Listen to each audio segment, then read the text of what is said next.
Welcome back to the Diamond K Show here on RadioOnFire.com. Of course, we're coming to you from the Radio on Fire studios here in Baltimore, Maryland. So, reparations. Reparations for slavery, more specifically. Of course, it's an idea that some form of compensation or payment needs to be made to the descendants of Africans that were trafficked and enslaved in the Americas as part of the Atlantic slave trade.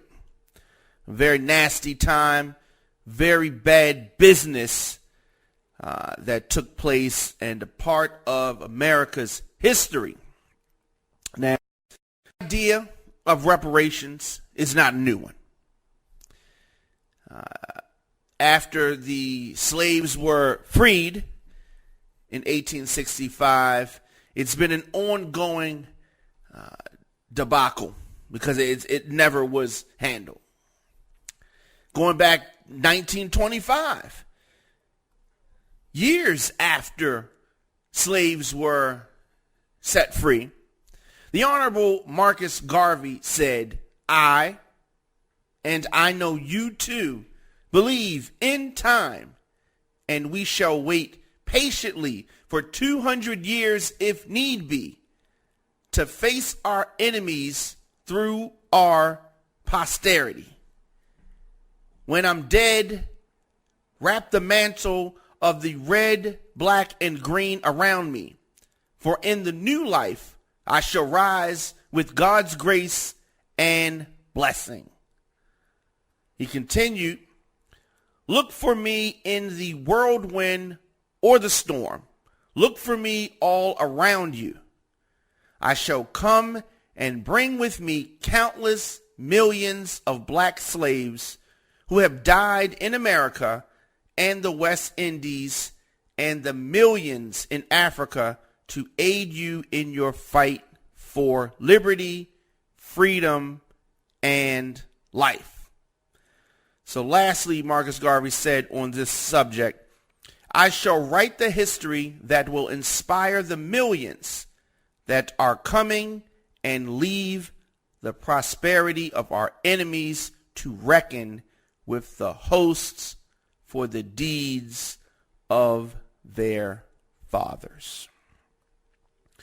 So very strong words. Marcus Garvey was a great man.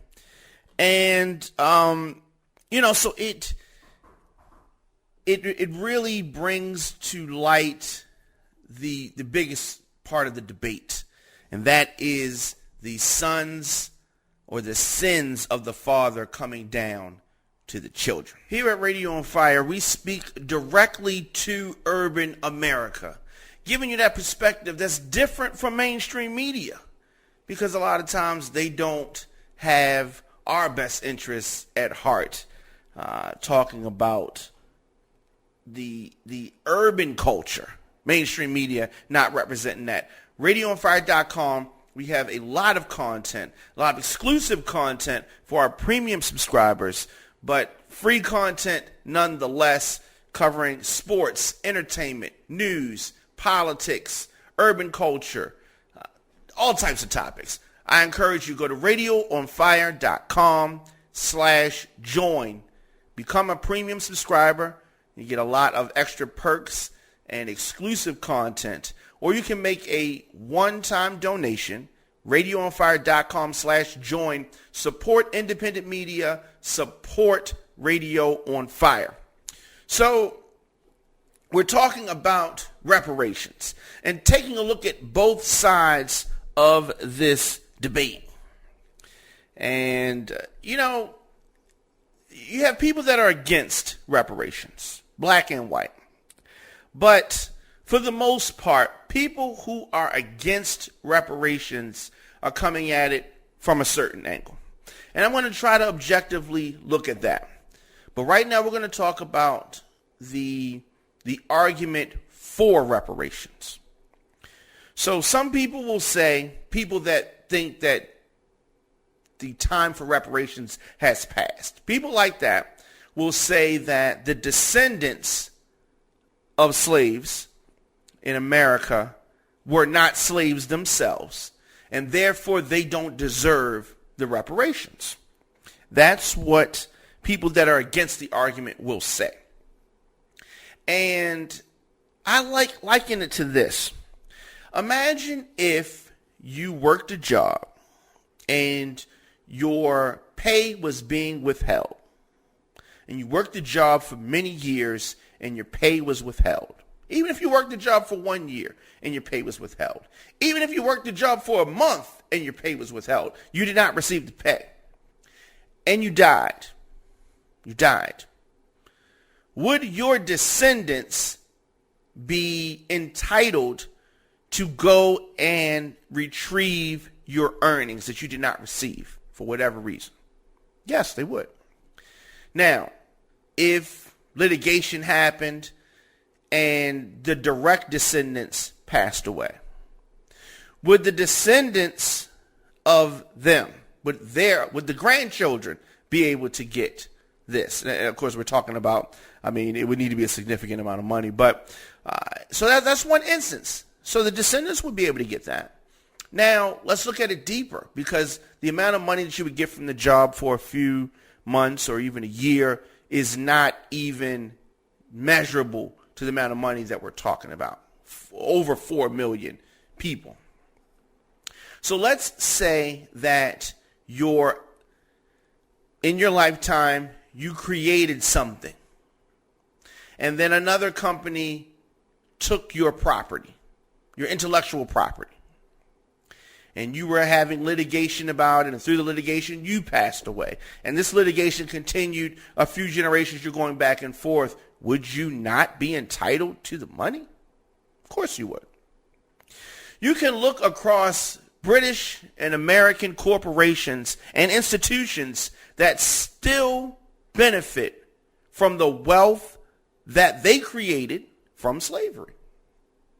So how is it that not only were the freed slaves, they weren't entitled to anything, they didn't get anything, and their direct descendants, they didn't get anything, and then you have generations and generations, nothing. And then now at this point, they say, too much time has passed.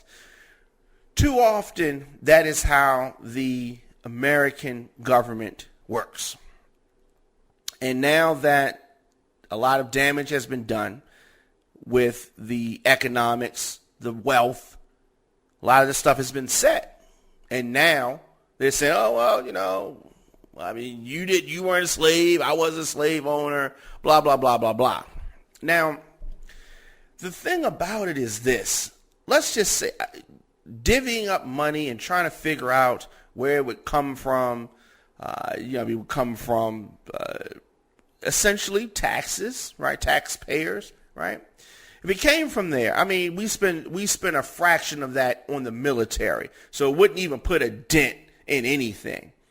But they don't even want to give you that. So my thing is this: what's so crazy about this is even if you didn't give them 1 red cent, the descendants of slaves, but people were remorseful and understanding, I think that would go a long way.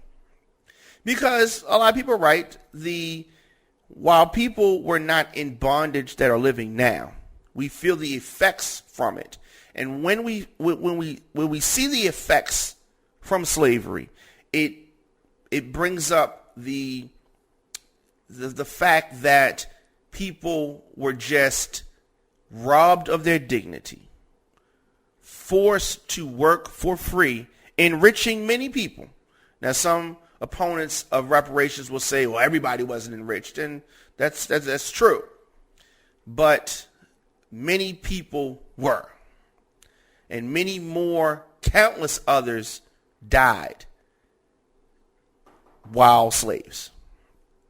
So we're going to continue this. We'll take a quick break, and we will be back after this, continuing our discussion on reparations, both sides. Reparations for the descendants of slaves here in America. What are your thoughts on reparations? I am definitely okay. Now, me, I'm all for, the love of black culture, Afrocentrism. That is something that is really, really, really, really embedded into my core. I grew up, as a Muslim, and I have a background in that, so that really kind of shaped me as an individual with such a great love for my culture and my people and celebrating African Americans in such that way. I'm a really, really big a fan of reparations, because I feel like every ethnicity, every subset of people have received reparations, but the African Americans have not received reparations. That's true. And I don't know why. You know what it seems like? Every couple of years we run into this topic where we talk about reparations. It's a hot topic now. In the past we talk about it. It comes up frequently where we're discussing reparations, and I really hope that in some way, shape, or form, we as a people can receive our just due. Yeah. I agree with that. And I don't know if it will happen. It should happen. It is long overdue. And a lot of people that are against it use the debate of you or me or anybody in this generation, we were not the enslaved people, so therefore there should be no reparations for us. And they're saying that their generation, the white people in this generation, were not slave masters, and we were not slaves, so how can we as descendants have to pay the price, so to speak? And that could not be more wrong, because there's so many systematic things that happen because of slavery that affected generations and generations. Even today. With the criminalization of African Americans, where does that stem from? Where does that stems from slavery? Exactly. And so that it is a lot of people have different views on this, and I think usually, generally speaking, it is white people don't understand it totally, and black people, there's just a divide as the way that we look at it. And then so some of the presidential candidates, they asked Bernie Sanders what he thought about reparations, and he said that there are better ways to address the crisis in African American communities than writing a check. That's what he said. So did he give some examples? Okay, if you tell he don't have no examples. Yeah, if you tell me this is not the solution and there are better ways that we can bring resolve to this particular issue, my mind going to go to, okay, what do you think is a more beneficial approach than what I've already suggested? So if he can't provide on his platform, open avenues of exploration to resolve the issue of reparations, then it's like kind of like you're putting a blanket over it. No, they don't deserve it. I'm dismissive of it. It's a better way, but you don't list the better ways. Right. And it's unfortunate, but a lot, and like you said, there have been reparations given to multiple cultures, but not the African American culture. So my thinking is, why do you think reparations haven't been given to almost every culture, almost every ethnicity due to, a traumatic or catastrophic event? Yeah. But why do you think that there is a reason why it hasn't been provided to African Americans? I think because if you look at the formation of this country and how they put the whole thing together, you had enslaved people when this country was created, and some of the people who would be vital for the reparations to happen are, the ones that say, I believe in the Constitution and this and that. And they really believe the way that this country was organized is the way that it should be. And so they feel, that it's really a part of the whole structure of America. And so even though slavery was eventually outlawed, except for people who are in prison, they feel like, okay, that part's over, but they're not going to go any further than that. And with other people who were treated incorrectly or criminal, they didn't have a problem giving them money, because I don't think that was something that was around for the formation of the country, and they can kind of use. I think they used the fact that slavery was around when the country was formed as a way to almost accept, that's what it was, and we're moving forward. You know what I mean? But it's kind of funny. The ones that say they're moving forward are the ones that haven't been affected by that experience. Yes. So what I really want to say is you can't minimize someone else's experience, even if these were their descendants. Right. Like, you can't minimize someone else's experience. So, I go to two parts. Hopefully I can remember my second part. But the first part I want to say, well, the country was formed in this way. Slavery has been $1 million moneymaker for this country. So if this country was formed on the foundation of slavery, then why isn't there just due? Yes, Free labor, absolutely. Blood, sweat and tears, lynching, death, everything else. Then why isn't it the equal answer for that? Right.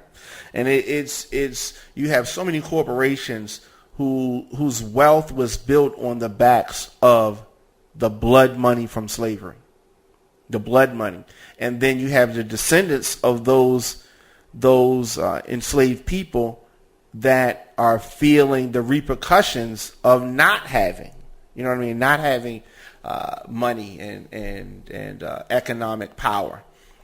So I think that we deserve it.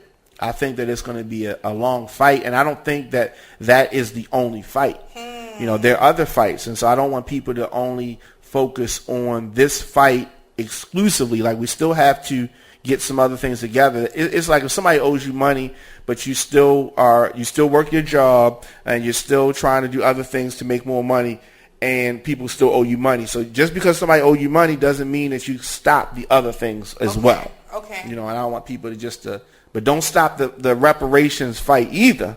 But we still got to continue all other stuff too. And I just remember my second point. My first point I already listed. My second point is basically about the money issue.